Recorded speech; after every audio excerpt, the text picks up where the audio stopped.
오늘의 말씀 창세기 11장 1절에서 9절 말씀, 창세기 12장 1절에서 3절 말씀입니다.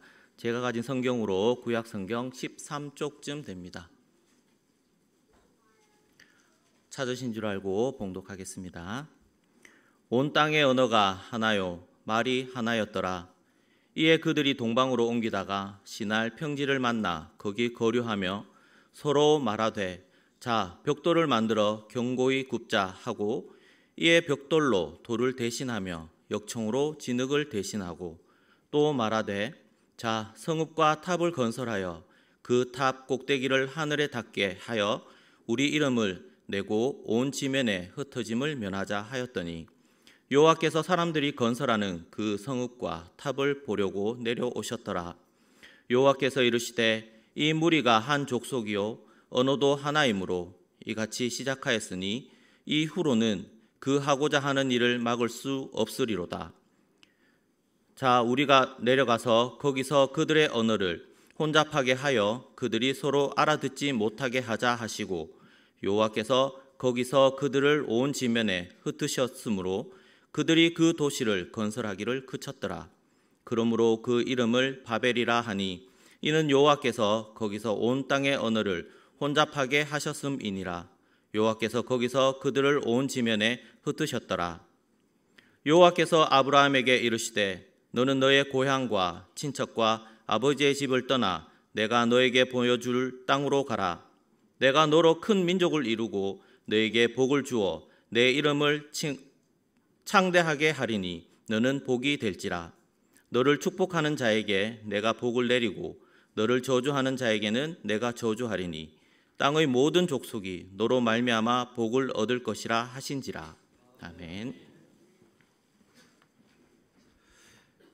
본교회 담임 목사이신 이상철 목사님께서 세속 국가와 교회라는 주제로 말씀 전개해 주시겠습니다. 많은 은혜 받으시기 바랍니다.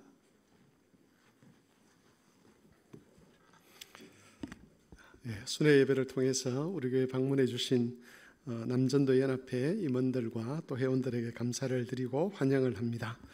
남전도의 활동을 통해서 여러분 개인적으로도 신앙의 유익을 누리시고, 여러분의 활동을 통해서 복음의 말씀이 노회 가운데 또 여러 교회들 가운데 왕성하게 되는 그런 결과를 가져올 수 있기를 바랍니다. 오늘은 본문의 말씀을 통해서 하나님께서 이 세상 속에 교회를 두신 목적이 무엇인가, 또 국가를 세우신 목적이 무엇인가 하는 것을 살펴보고자 합니다. 얼마 전에 총선이 끝났죠. 그래서 국회의원들이 새롭게 뽑히고 또 그들이 앞으로 4년 동안 우리나라의 정치를 이끌어가게 될 것인데, 우리는 그들을 위해서 무엇을 기도해야 될 것인가, 또 무엇을 기대할 것인가를 살펴보아야 되고요. 또 그런 세상 속에서 하나님이 교회를 세우셨는데 교회를 위해서는 우리가 무엇을 기도해야 될 것인가를 살펴보고자 합니다. 이렇게들 제대로 살펴야만 우리가 세속 국가와 교회의 역할을 혼동하지 않게 되고, 그래서 국가에 대해서 잘못된 기대를 하지 않을 뿐만 아니라 또한 교회에 대해서도 바른 태도를 가질 수가 있습니다. 노아 홍수 이후에 하나님은 그 노아와 그의 후손들에게 크게 두 가지 약속을 주셨습니다. 첫 번째는 셈의 후손을 통해서 하나님의 구원 역사를 이루어 가겠다는 약속입니다. 하나님께서 아담과 하와 타락 이후에 여자의 후손을 보내셔서 세상을 구원하시겠다라고 하셨는데, 그 약속을 셈의 후손을 통해서 이루시겠다는 하나님의 뜻을 알려주셨습니다. 그리고 두 번째는 하나님의 약속이 완전히 완성되기까지, 하나님의 구원이 완성되기까지 다시는 물로 세상을 심판하지 않겠다는 그런 약속을 주셨습니다. 물론 성경에 보면 이 약속의 순서가 뒤바뀌어 있긴 하지만 어쨌든 하나님의 구원 약속이 완성되기까지 다시는 사람들의 죄 때문에 물로 세상을 심판하는 일은 없을 것이다. 구원이 완성되도록 하겠다라고 그렇게 말씀을 하셨습니다. 본문은 그런 하나님의 두 가지 약속을 배경으로 진행이 되고 있는 사건들입니다. 잘 아시는 대로 본문의 내용은 바벨탑 사건입니다. 하나님께서 노아의 후손들에게 세상으로 흩어져서 생육하고 번성하여 땅에 충만하라고 말씀하셨습니다. 그렇게 말씀하신 이유는 하나님으로부터 은혜를 입은 이 사람들이 온 땅에 흩어져서 자신들이 디디고 살아가는 그곳을 하나님 나라가 되도록 타락하기 전에 에덴 모습으로 다시 바꾸어 가도록 명령을 하신 것이지요. 하지만 인간은 하나님의 뜻에 순종하기를 거절하고 흩어지는 것을 중단을 했습니다. 그리고 제국을 건설합니다. 본문에 보면 도시를 건설했다라고 되어 있는데 이걸 좀 더 정치적인 언어로 고친다면 제국을 건설하는 것이죠. 제국을 건설하면서 흩어짐을 면하고 하나님을 대적하려고 했습니다. 창세기 10장을 보면 이 일을 주도한 사람은 함의 후손이었던 니무롯이었습니다. 니무롯은 별명을 가지고 있는 사람입니다. 여호와 앞에서 용감한 사냥꾼이라는 그런 별명을 가지고 있을 만큼 능력과 지도력이 있었던 사람인데 그 능력과 지도력을 가지고 사람들을 규합하고 사람들을 모아서 여호와를 대적하는 일을 한 것입니다. 니무롯의 지도력 아래서 사람들은 바벨탑을 쌓고 성을 건축했습니다. 그것은 하나님의 명령을 따르지 않고 자신들의 방법과 자신들의 노력으로 번영과 안식을 추구하겠다는 일종의 반역 행위였습니다. 그런데 이런 태도는 그냥 나온 것은 아니었습니다. 이것은 죄가 사람들의 의식 속에 가득 찼을 때 나오는 집단적인 행동이었습니다. 하나님께서 인간의 악함에 대해서 경고를 하시고 다시는 내가 세상을 물로 심판하지 않겠다라고 말씀하신 이후에 인간의 마음 속에 또 인간의 삶 속에 죄가 악이 자리를 잡고 그것이 아주 관영하여서 가득 찼기 때문에 그 가득 찬 악이 이런 모습으로 표출이 된 겁니다. 이런 인간의 악함에 대해서 하나님께서 하신 일은 우리가 잘 아는 대로 언어를 혼잡게 하여 사람을 흩어버리는 일이었습니다. 하나님께서 언어를 혼잡하게 하신 이후에 사람들은 탑을 쌓고 성을 건설하는 것을 중단을 했습니다. 그리고 각기 언어대로 지면에 흩어지게 되었습니다. 이때로부터 다른 민족과 구별되는 어떤 하나의 민족 그리고 국가 개념이 생겨나기 시작을 합니다. 얼핏 보면 하나님의 이런 조치는 사람들의 악함에 대한 하나님의 심판인 것처럼 보입니다. 물론 여기에는 심판의 의미가 포함되어 있습니다만은 그러나 동시에 여기에는 하나님께서 노아에게 주신 그 언약을 지키시는 하나님의 은혜도 포함되어 있다는 것을 우리가 알아야 합니다. 하나님은 노아에게 하나님 구원 역사가 이루어지기까지는 물로 세상을 심판하지 않겠다는 약속을 하셨습니다. 만일 이 약속이 없었더라면 사람들이 사람들 속에 악이 관영하게 되고 그 악으로 말미암아서 이런 바벨탑을 건설하는 이런 일에 대해서 하나님께서 노아 홍수 때처럼 다시 물로 그들을 심판하셔야만 했습니다. 그런데 바벨탑을 쌓은 인간들을 하나님께서 바로 심판하지 않으시는 이유는 그들을 물로 심판하지 않으시겠다는, 특별히 세상을 보존하여 하나님 구원 약속이 이루어지도록 하겠다는 바로 그 하나님의 언약 때문이었습니다. 홍수로 하나님께서 사람들을 심판하신 이유가 죄가 세상에 너무 관영했기 때문이었습니다. 죄가 관영하다는 것은 온 세상이 죄로 가득 찬다는 그런 뜻입니다. 물론 이 세상은 타락한 세상이기 때문에 죄가 세상에 가득 찬 것이 사실입니다. 그런데 사람들이 그 죄를 거스를 마음이 없고 죄에 저항할 마음이 없고 온통 죄로 인해서 모든 것이 악하게 되는 그런 상태, 그것을 성경은 죄가 관영했다라고 그렇게 표현을 하는데 노아 홍수는 바로 그런 죄에 대한 하나님의 심판이었습니다. 그런데 바벨탑을 쌓은 그 당시 사람들 역시 사실은 죄를 관영하도록 만든 사람들이었습니다. 원래대로라면 노아 홍수 때처럼 온 세상에 하나님의 심판이 임해야만 했습니다. 하지만 앞에서 말씀드린 대로 하나님께서는 노아에게 하신 언약을 기억하셨습니다. 구원 약속이 이루어지기까지 세상을 심판하지 아니하시고 보존하시겠다는 그 약속을 주신 것이지요. 하나님께서 사람들을 흩으신 것은 그 약속을 지키는 일이었습니다. 세상 사람들을 언어별로 흩어서 나라와 민족으로 이루어지도록 각각 독립적인 그런 정치체제가 이루어지도록 하신 것이 세상을 보존하시는, 또한 노아 언약을 이루시는 하나님의 은혜였다는 것입니다. 여러분, 은혜를 혼잡게 해서 사람들을 민족과 나라로 나뉘어지게 하신 것, 이것은 언약의 결과입니다. 죄가 온 세상에 관영하는 것을 막아서 하나님의 심판이 일어나지 않도록 하는 하나님의 은혜의 방법이었습니다. 여기서 우리는 하나님께서 이 세상에 나라와 민족을 두신 이유, 다시 말하면 국가라는 제도, 그것이 어떤 형태의 국가든지 간에 국가라는 제도를 이 땅에 두신 이유를 알게 됩니다. 하나님께서 이 세상에 세속 권력 집단을 만들어서 그 권력 집단을 중심으로 크고 작은 정치 체계가 마련되게 하신 것은 죄가 전 세계적으로 관영하는 것을 막고 하나님의 구원 역사가 완성될 때까지 이 세상을 보존하기 위해서입니다. 그리고 이 사건 이후에 나타나는 그런 심판들을 보면 전 세계적인 심판이 없습니다. 하나님의 심판이 한 국가나 한 민족에 국한되어서 나타나는 것이지요. 대표적인 예가 소돔 고모라입니다. 소돔과 고모라는 악이 관영한 도시였습니다. 그런데 그 악의 관영 현상은 소돔 고모라라는 도시에 한정이 되었습니다. 물론 주위 도시들이 소돔 고모라로부터 악한 영향을 받은 것은 사실입니다. 하지만 하나님의 심판을 불러올 만큼 전체적으로 악이 팽창하지는 않았던 것이지요. 왜냐하면 각각의 다른 정치 체제를 가지고 있었기 때문에 그렇습니다. 소돔 고모라처럼 나중에 보면 가나안 민족들도 그들의 악함 때문에 하나님의 심판을 받습니다. 소돔 고모라의 악함이 가나안 전체의 심판을 불러오는데 약 400년의 시간이 흘렀습니다.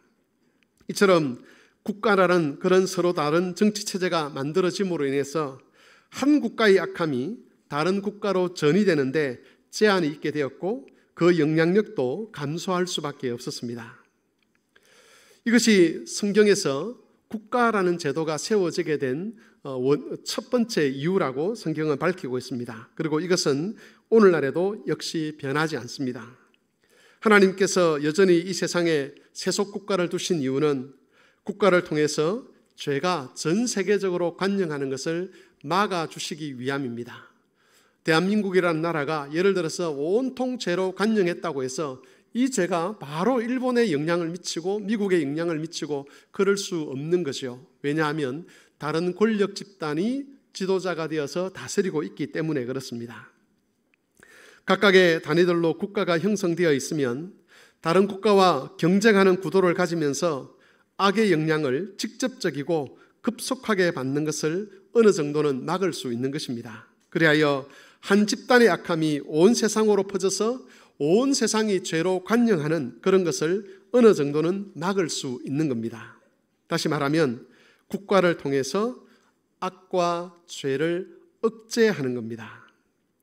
만일 한 국가가 악과 죄를 억제하는 이 일을 제대로 해내지 못한다면, 그래서 국가의 권력이 오히려 악을 조장하고 확장시키는 일을 한다면 그때가 되면 국가는 망하게 되는 겁니다.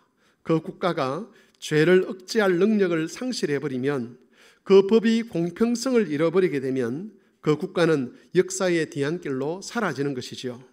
소돔 고모라가 그랬고 가나안 국가들이 그랬고 고대 근동의 주변 국가들뿐만 아니라 그 이후 인류 역사에 나타난 모든 국가들이 악을 통제하고 죄를 억제하는 그 기능을 잃었을 때는 여지없이 역사의 뒤안길로 사라졌습니다.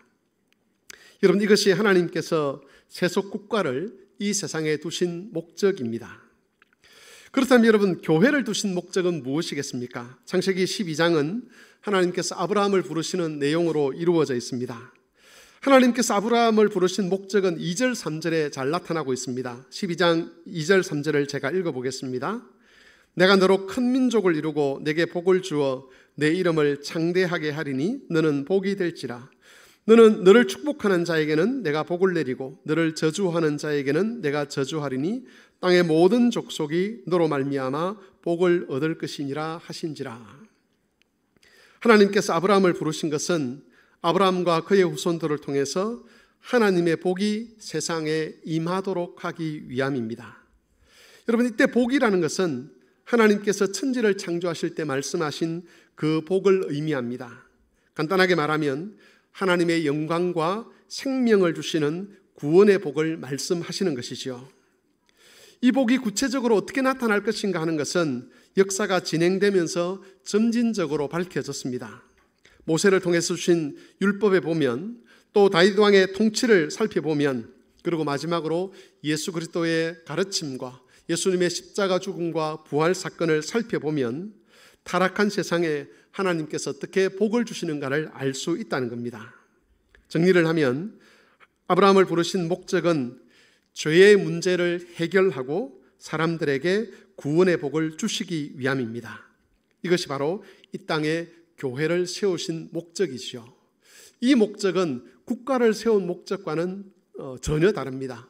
국가를 세우신 목적은 악과 죄가 팽창하는 것을 막고 억제하는 역할을 하도록 하는 것이고, 교회를 주신 목적은 죄의 용서를 선언하고 죄의 사함을 선언하고 죄의 문제를 해결하고 죄를 이기며 극복하도록 하는 겁니다. 여러분, 여기서 우리는 하나님께서 세속 국가를 세우신 목적과 교회를 세우신 목적에 차이가 있음을 알게 됩니다. 세속 국가를 세우신 목적, 그것은 죄가 다른 국가로 전이되지 않도록 급속하게 팽창되는 것을 어느 정도 막는 역할, 죄를 억제하는 그 역할이라면, 교회를 통해서는 죄가 사함을 얻고 죄를 이기고 죄를 극복하도록 하는 그런 일을 하게 하신 것이죠. 여러분, 타락한 세상 속에서 인간은 죄인으로 살아갑니다. 인간 스스로는 죄의 문제를 해결할 수가 없지요. 다르게 말하면 국가는 참 안식을 가져다 줄 수 없다는 겁니다. 우리 성도들 중에서는 그런 오해를 하시는 분들이 있습니다.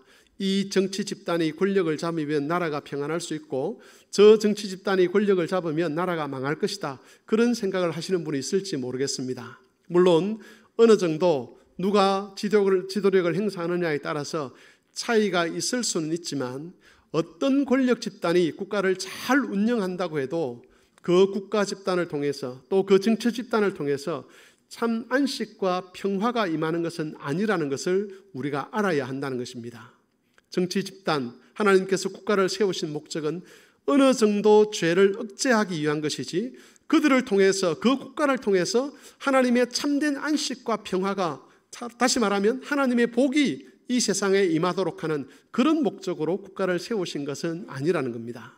그래서 여러분, 혹 우리나라에서 예수 믿는 사람들이 대통령이 되고 또 예수 믿는 사람들이 또 관료들이 되고 모든 국회의원들이 다 예수를 믿는다 할지라도, 또 우리나라의 법이 성경에 기초한 그런 어떤 사상에 의해서 헌법이 만들어지고 법률이 만들어진다 할지라도, 이 국가 체제라는 것을 통해서는 참 안식과 평화, 다시 말하면 하늘로부터 오는 복을 누릴 수 없다는 겁니다. 하나님은 그런 복을 전하도록 국가를 세우신 것이 아니지요.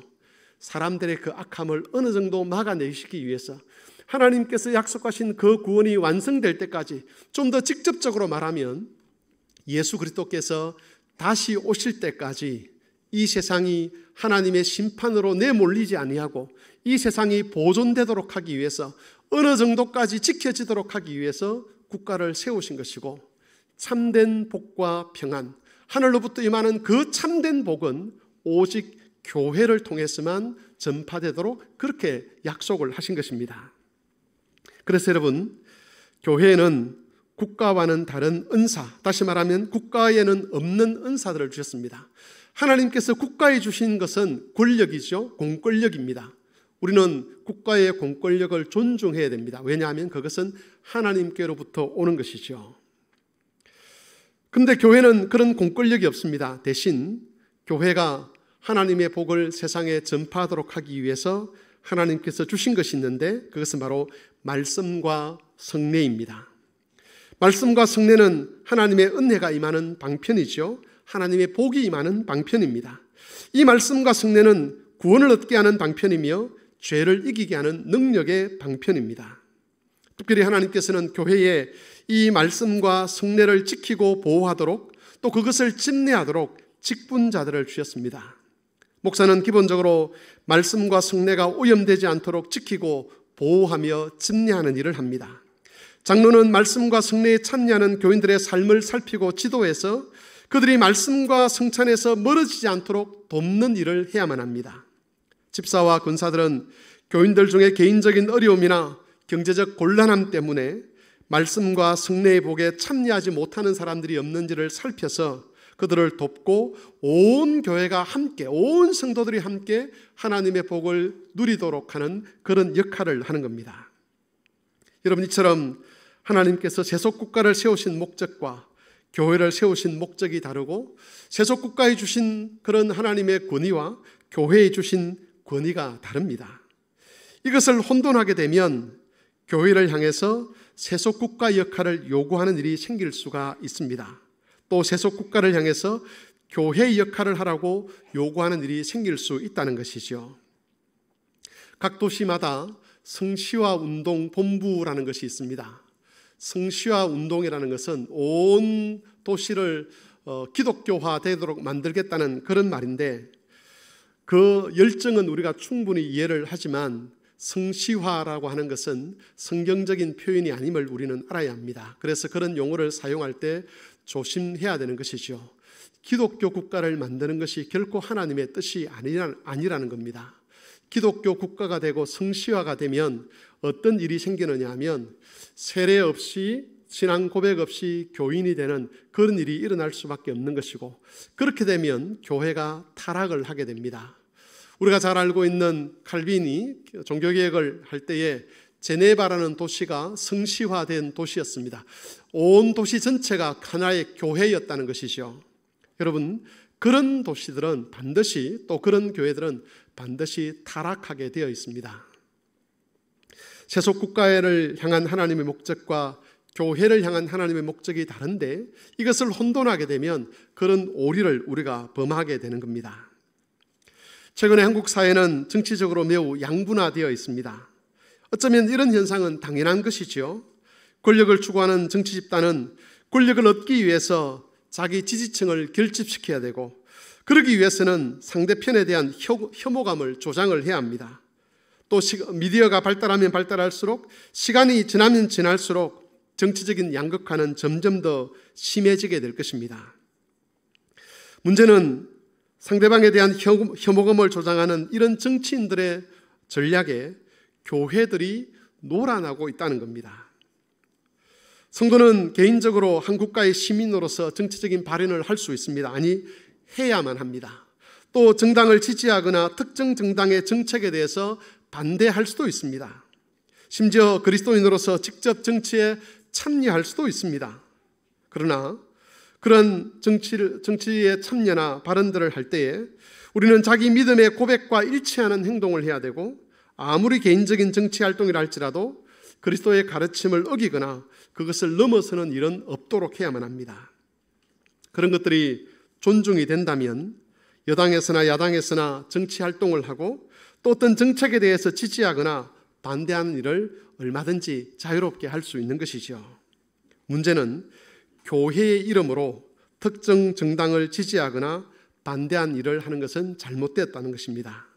그런 행동은 교회와 국가의 역할을 혼돈하는 것이고, 나아가서 교회를 타락하게 하는 출발점이 되는 겁니다.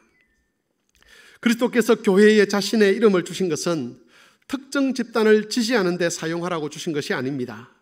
교회에 그리스도의 이름을 주신 이유는 죄를 억제하기 위해서가 아니라 죄를 사하고 죄를 이기는 권세를 갖도록 하기 위함입니다. 국가가 할 수 없는 이 세상에 하나님의 복, 영생의 복을 증거하는 그 일을 위하여 그리스도의 이름을 우리에게 주신 것이지요. 그런 그리스도의 이름을 정치에 사용을 한다면 그것은 그리스도의 이름을 모독하는 것이고, 나아가서 그리스도의 복음을 멸시하는 일이 되는 겁니다. 그래서 여러분, 목사는 목사의 신분으로 정치를 할 수가 없습니다. 목사의 이름으로 할 수 있는 것은 성례를 집례하는 것과 말씀을 전하는 것과 성도들을 목양하는 것입니다. 여러분들이 정치 활동을 할 때에 내가 어느 교회의 장로입니다, 어느 교회의 집사입니다, 어느 교회의 성도입니다라는 그 신분으로 정치 활동을 할 수 없는 겁니다. 목사라는 직분, 장로와 권사와 집사라는 직분, 성도라는 거룩한 이름은 교회를 위하여 주신 것이지 세속 국가를 위하여 주신 이름이 아니라는 것이지요. 만일 목사가 정치를 하려고 하면 그 목사직을 내려놓아야 합니다. 장로라는 이름으로 정치를 하는 것이 아니라 이 땅에 있는 이 대한민국이라는 사회의 한 시민으로 정치 활동을 해야 되는 것이죠. 아브라함 카이퍼라고 하는 네덜란드 개혁파 목사가 있었습니다. 이분은 네덜란드에서 총리까지 지내신 분입니다. 이분은 목사였는데 정치를 하기 위해서 목사의 신분을 내려놓았습니다. 목사의 신분은 교회의 직분이지 국가의 직분이 아니라는 것을 알았기 때문입니다. 목사의 신분, 다시 말해 교회의 직분은 죄의 사함과 죄를 이기게 하시는 그리스도의 능력을 나타내는 교회의 일에 속하는 것입니다. 그래서 세속 국가의 정치에 참여하기 위해서 목사라는 타이틀을 내려놓는 것이지요. 그러므로 교회 여러분, 거짓된 목사들에게 속지 마시기를 바랍니다. 그런 사람들이 진보 진영에도 있었고 또 지금도 있고 보수 진영에도 있습니다. 성경의 가르침에 의하면 다 거짓 목사들입니다. 그 사람들의 주장들이 아무리 그럴듯해 보여도 성경의 기본적인 가르침을 무시하는 사람이라면 그들의 가르침은 거짓된 것이고 그들의 가르침을 따르면 결국 감은 이슬에 쏟는 결과를 가져오는 것입니다. 우리는 대한민국이라는 이 나라를 위해서 기도해야 합니다. 이 사회에 평안이 깃들 수 있도록 기도해야 합니다. 그런 면에서 위정자들, 특별히 대통령을 위시해서 여야의 지도자들을 위해서 우리는 늘 기도해야 합니다. 그들이 지혜로운 판단을 할 수 있도록, 지혜로운 정책을 통해서 나라를 평안하게, 특별히 죄를 억제하는 그런 국가로서 잘 세워갈 수 있도록 기도해야만 합니다. 그런 면에서 여러분, 우리는 전직 대통령이든 현직 대통령이든 또는 여야의 지도자들을 조롱하는 일을 멈추어야 합니다. 그들의 권위는 하나님으로부터 왔습니다.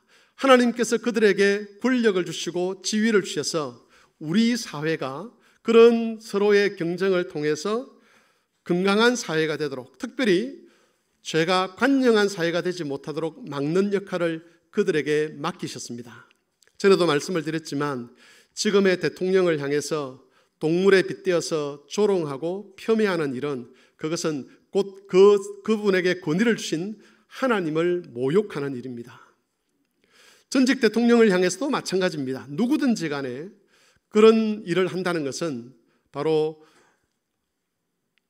교회의 권위자들을 비난하는 것과 다름이 없는 그런 행태가 되는 것이지요. 물론 현직이나 전직이나 또는 여야의 지도자들을 향해서 우리는 그 정책에 대한 비판을 하고 반대를 할 수 있습니다. 얼마든지 가능한 일이죠.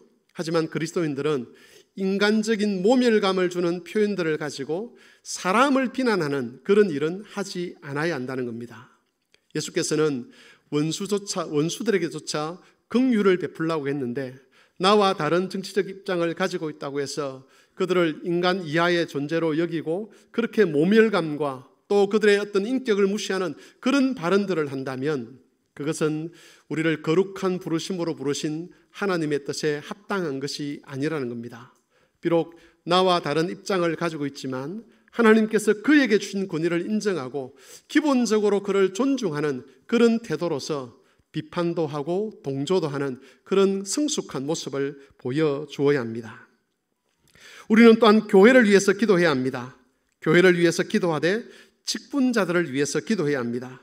교회가 죄의 삶과 죄를 이기는 복음의 능력을 전파하기 위해서는 각각의 직분자들이 자신의 역할을 제대로 감당을 할 수 있어야 합니다.